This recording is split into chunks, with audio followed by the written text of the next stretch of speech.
Welcome back to Beyond the Horizon Stories. Today we dive into Chapter 3 from J.K. Rowling's magical world, The Letters from No One. Mysterious letters begin chasing Harry Potter, turning the Dursleys' lives upside down. Get ready for a journey full of secrets, suspense, and lots of flying letters. Chapter 3. The Letters from No One. The escape of the Brazilian boa constrictor earned Harry his longest ever punishment. By the time he was allowed out of his cupboard again, the summer holidays had started, and Dudley had already broken his new video camera, crashed his remote control airplane, and first time out on his racing bike, knocked down old Mrs. Fig as she crossed Privet Drive on her crutches. Harry was glad school was over, but there was no escaping Dudley's gang, who visited the house every single day. Piers, Dennis, Malcolm, and Gordon were all big and stupid, but as Dudley was the biggest and stupidest of the lot, he was the leader. The rest of them were all quite happy to join in Dudley's favourite sport, Harry hunting. This was why Harry spent as much time as possible out of the house, wandering around and thinking about the end of the holidays, where he could see a tiny ray of hope. When September came, he would be going off to secondary school, and for the first time in his life, he wouldn't be with Dudley. Dudley had been accepted at Uncle Vernon's old private school, Smeltings. Piers Polkiss was going there too. Harry, on the other hand, was going to Stonewall High, the local public school. Dudley thought this was very funny. They stuff people's heads down the toilet the first day at Stonewall, he told Harry. Want to come upstairs and practice? No, thanks, said Harry. The poor toilet's never had anything as horrible as your head down it. It might be sick. Then he ran, before Dudley could work out what he'd said. One day in July, Aunt Petunia took Dudley to London to buy his Smeltings uniform, leaving Harry at Mrs. Fig's. Mrs. Fig wasn't as bad as usual. It turned out she'd broken her leg tripping over one of her cats, and she didn't seem quite as fond of them as before. She let Harry watch television and gave him a bit of chocolate cake that tasted as though she'd had it for several years. That evening, Dudley paraded around the living room for the family in his brand-new uniform. Smeltings boys wore maroon tailcoats, orange knickerbockers, and flat straw hats called boaters. They also carried knobbly sticks, used for hitting each other while the teachers weren't looking. This was supposed to be good training for later life. As he looked at Dudley in his new knickerbockers, Uncle Vernon said gruffly that it was the proudest moment of his life. Aunt Petunia burst into tears and said she couldn't believe it was her ickle Dudleykins. He looked so handsome and grown up. Harry didn't trust himself to speak. He thought two of his ribs might already have cracked from trying not to laugh. There was a horrible smell in the kitchen the next morning when Harry went in for breakfast. It seemed to be coming from a large metal tub in the sink. He went to have a look. The tub was full of what looked like dirty rags swimming in grey water. "What's this?" he asked Aunt Petunia. Her lips tightened as they always did if he dared to ask a question. "Your new school uniform," she said. Harry looked in the bowl again. "Oh," he said, "I didn't realize it had to be so wet." "Don't be stupid," snapped Aunt Petunia. "I'm dyeing some of Dudley's old things grey for you. It'll look just like everyone else's when I've finished." Harry seriously doubted this, but thought it best not to argue. He sat down at the table and tried not to think about how he was going to look on his first day at Stonewall High. Like he was wearing bits of old elephant skin, probably. Dudley and Uncle Vernon came in. both with wrinkled noses because of the smell from Harry's new uniform. Uncle Vernon opened his newspaper as usual, and Dudley banged his smelting stick, which he carried everywhere, on the table. They heard the click of the mail slot and flop of letters on the doormat. "Get the mail, Dudley," said Uncle Vernon from behind his paper. "Make Harry get it." "Get the mail, Harry. Make Dudley get it."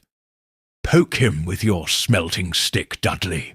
Harry dodged the smelting stick and went to get the mail.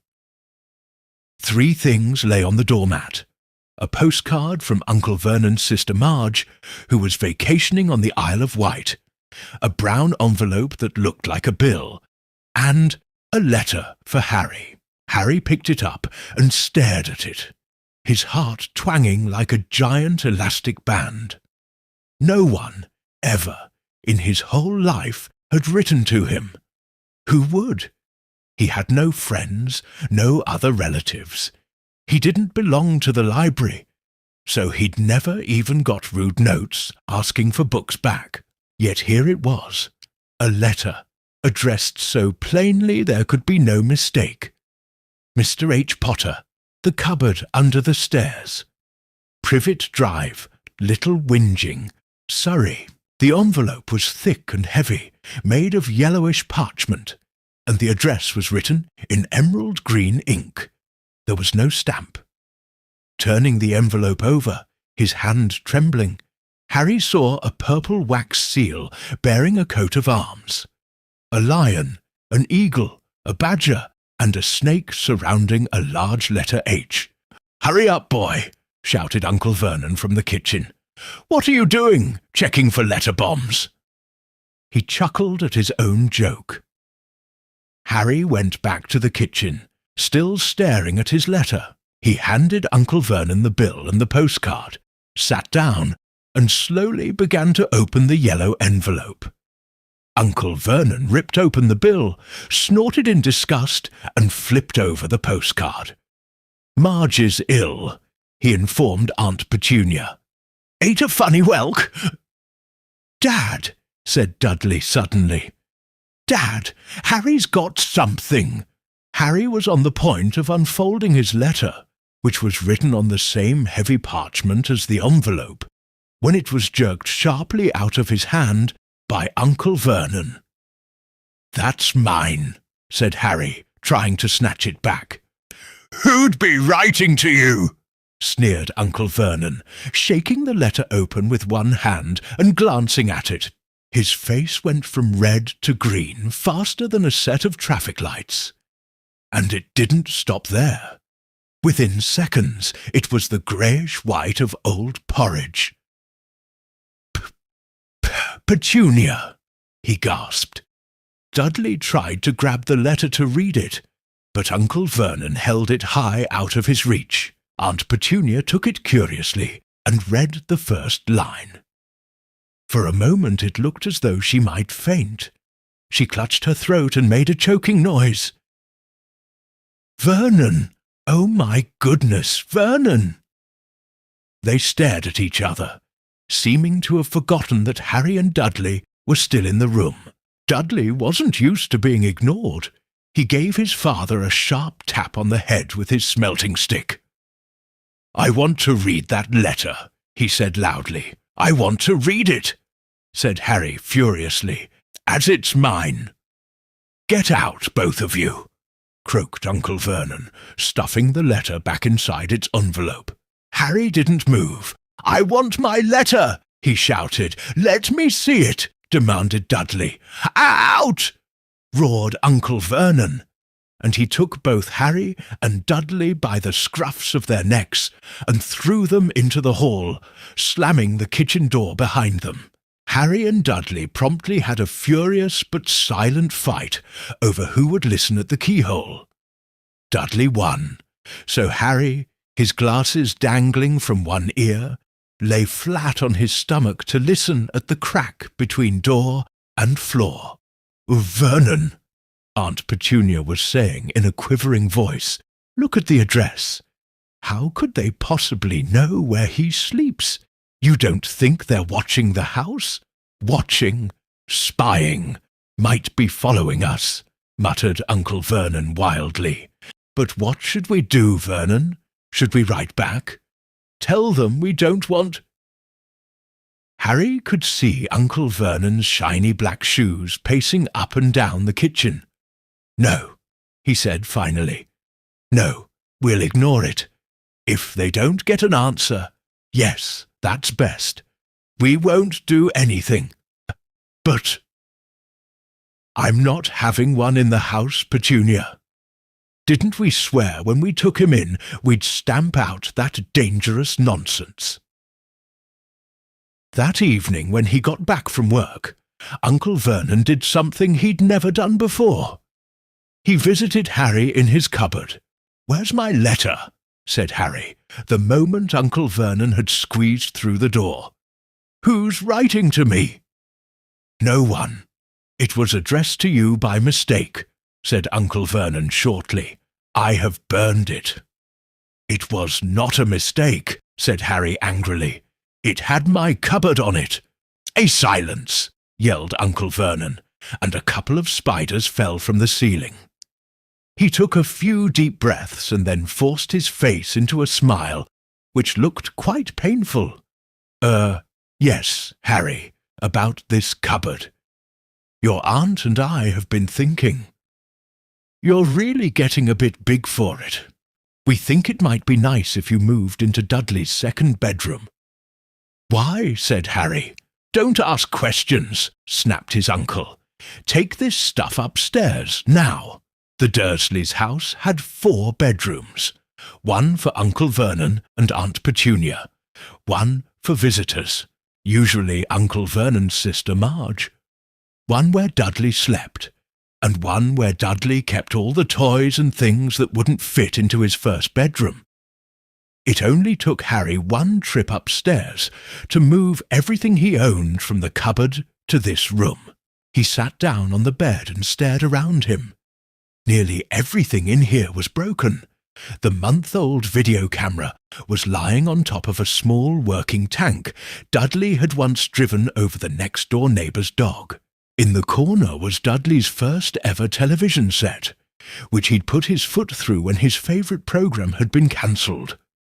There was a large birdcage, which had once held a parrot that Dudley had swapped at school for a real air rifle. The real air rifle was up on a shelf, with the end all bent, because Dudley had sat on it. Other shelves were full of books.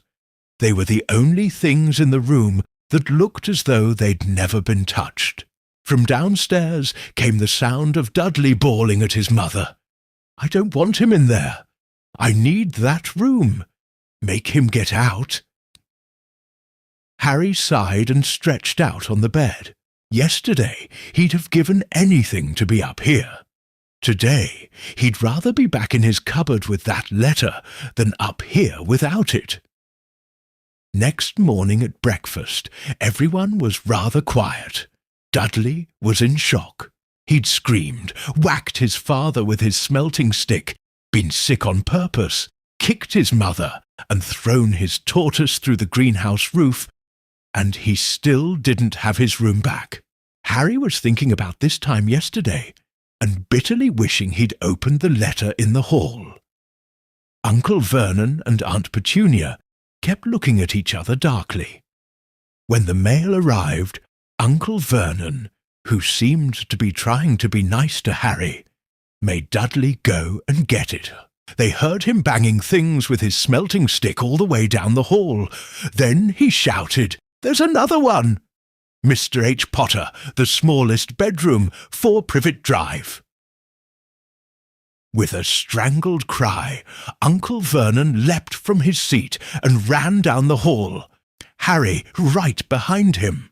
Uncle Vernon had to wrestle Dudley to the ground to get the letter from him, which was made difficult by the fact that Harry had grabbed Uncle Vernon around the neck from behind.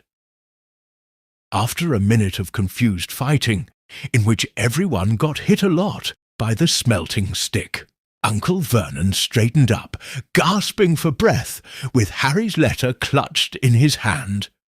Go to your cupboard. I mean, your bedroom." He wheezed at Harry. "Dudley, go! Just go!" Harry walked round and round his new room. Someone knew he had moved out of his cupboard, and they seemed to know he hadn't received his first letter. Surely that meant they'd try again. And this time he'd make sure they didn't fail. He had a plan. The repaired alarm clock rang at 6 o'clock the next morning. Harry turned it off quickly and dressed silently. He mustn't wake the Dursleys. He stole downstairs without turning on any of the lights. He was going to wait for the postman on the corner of Privet Drive and get the letters for number 4 first.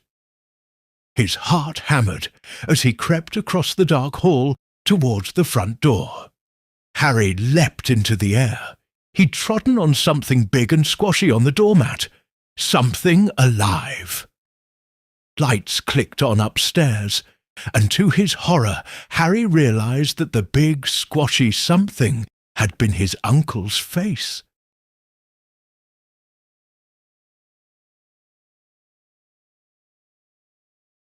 Uncle Vernon had been lying at the foot of the front door in a sleeping bag, clearly making sure that Harry didn't do exactly what he'd been trying to do.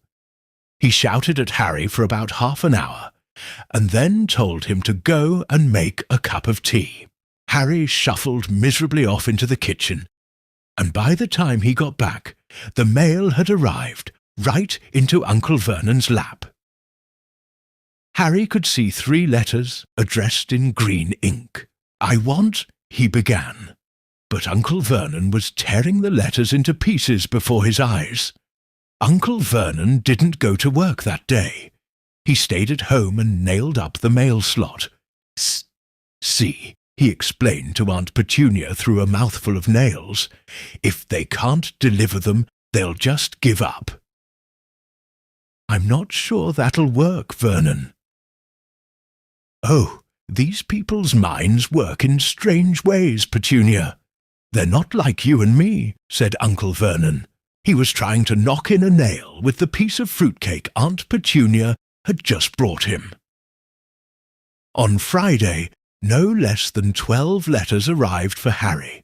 As they couldn't go through the mail slot, they had been pushed under the door, slotted through the sides, and a few even forced through the small window in the downstairs bathroom. Uncle Vernon stayed at home again. After burning all the letters, he got out a hammer and nails and boarded up the cracks around the front and back doors so no one could go out. He hummed Tiptoe Through the Tulips as he worked and jumped at small noises. On Saturday, things began to get out of hand. 24 letters to Harry found their way into the house, rolled up and hidden inside each of the 24 eggs that their very confused milkman had handed Aunt Petunia through the living room window. While Uncle Vernon made furious telephone calls to the post office and the dairy trying to find someone to complain to, Aunt Petunia shredded the letters in her food processor. "Who on earth wants to talk to you this badly?" Dudley asked Harry in amazement. On Sunday morning, Uncle Vernon sat down at the breakfast table, looking tired and rather ill, but happy. "No post on Sundays," he reminded them cheerfully as he spread marmalade on his newspapers. "No damn letters today." Something came whizzing down the kitchen chimney as he spoke and caught him sharply on the back of the head. Next moment, 30 or 40 letters came pelting out of the fireplace like bullets. The Dursleys ducked, but Harry leapt into the air trying to catch one. "Out! Out!" Uncle Vernon seized Harry around the waist and threw him into the hall. When Aunt Petunia and Dudley had run out with their arms over their faces, Uncle Vernon slammed the door shut. They could hear the letters still streaming into the room, bouncing off the walls and floor. "That does it," said Uncle Vernon, trying to speak calmly, but pulling great tufts out of his moustache at the same time. I want you all back here in 5 minutes, ready to leave. We're going away. Just pack some clothes. No arguments." He looked so dangerous with half his moustache missing that no one dared argue. 10 minutes later, they had wrenched their way through the boarded-up doors and were in the car, speeding toward the highway. Dudley was sniffling in the back seat. His father had hit him round the head for holding them up, while he tried to pack his television, VCR and computer in his sports bag. They drove, and they drove. Even Aunt Petunia didn't dare ask where they were going. Every now and then Uncle Vernon would take a sharp turn and drive in the opposite direction for a while. "Shake 'em off, shake 'em off," he would mutter whenever he did this. They didn't stop to eat or drink all day. By nightfall, Dudley was howling. He'd never had such a bad day in his life. He was hungry. He'd missed 5 television programs he'd wanted to see, and he'd never gone so long without blowing up an alien on his computer. Uncle Vernon stopped at last outside a gloomy-looking hotel on the outskirts of a big city. Dudley and Harry shared a room with twin beds and damp, musty sheets. Dudley snored, but Harry stayed awake, sitting on the windowsill, staring down at the lights of passing cars and wondering. They ate stale cornflakes and cold tinned tomatoes on toast for breakfast the next day. They had just finished when the owner of the hotel came over to their table. "'Excuse me, but is one of you Mr. H. Potter? Only I got about 100 of these at the front desk." She held up a letter so they could read the green ink address. "Mr. H. Potter, Room 17, Railview Hotel. Cokeworth." Harry made a grab for the letter, but Uncle Vernon knocked his hand out of the way. The woman stared. "I'll take them," said Uncle Vernon, standing up quickly and following her from the dining room. "Wouldn't it be better just to go home, dear?" Aunt Petunia suggested timidly hours later. But Uncle Vernon didn't seem to hear her. Exactly what he was looking for, none of them knew. He drove them into the middle of a forest, got out, looked around, shook his head, got back in the car, and off they went again. The same thing happened in the middle of a ploughed field, halfway across a suspension bridge, and at the top of a multi-level parking garage. "Daddy's gone mad, hasn't he?" Dudley asked Aunt Petunia dully late that afternoon. Uncle Vernon had parked at the coast, locked them all inside the car, and disappeared. It started to rain. Great drops beat on the roof of the car. Dudley snivelled. "It's Monday," he told his mother. "The great Humberto's on tonight. I want to stay somewhere with a television." Monday. This reminded Harry of something.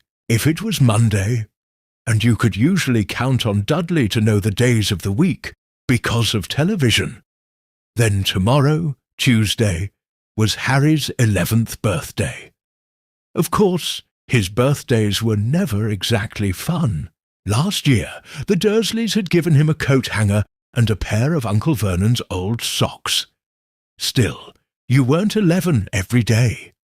Uncle Vernon was back, and he was smiling. He was also carrying a long, thin package, and didn't answer Aunt Petunia when she asked what he'd bought. "Found the perfect place," he said. "Come on, everyone out." It was very cold outside the car. Uncle Vernon was pointing at what looked like a large rockway out at sea. Perched on top of the rock was the most miserable little shack you could imagine. One thing was certain. There was no television in there.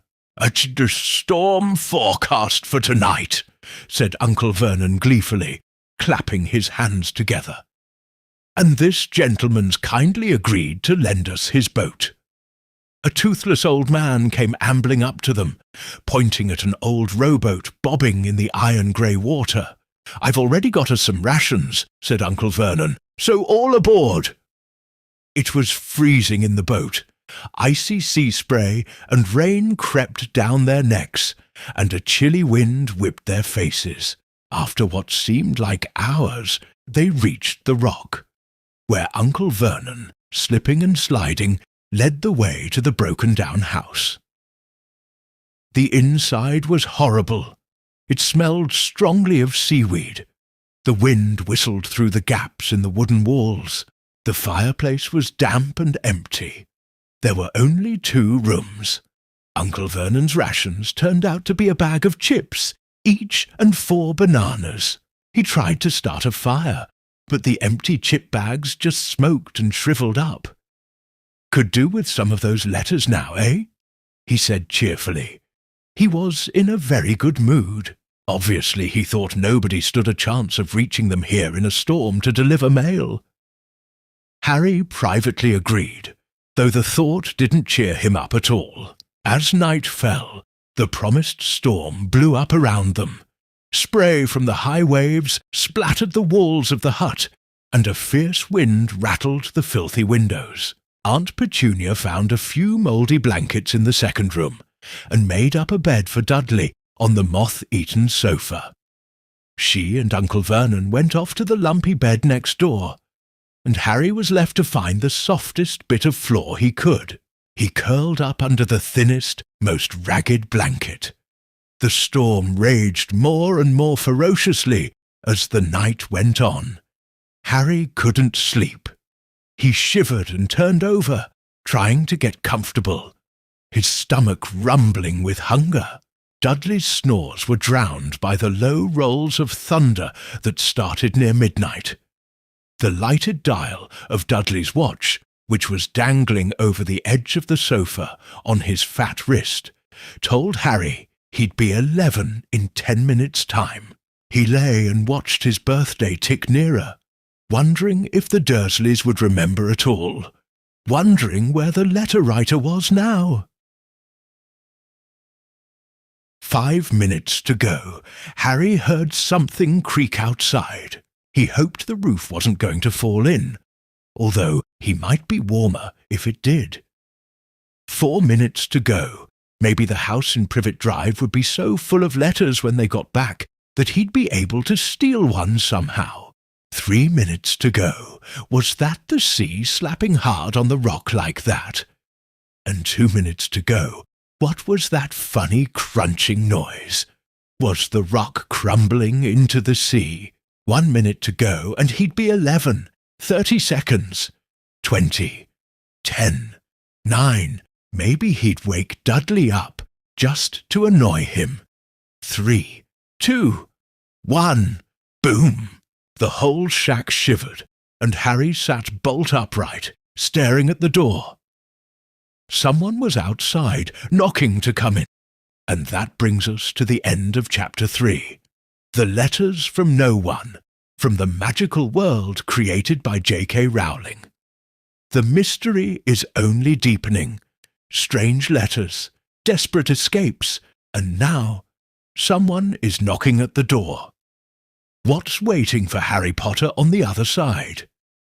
Follow Beyond the Horizon Stories on YouTube, Instagram and TikTok, and click the bell icon to continue the journey. The magic has just begun.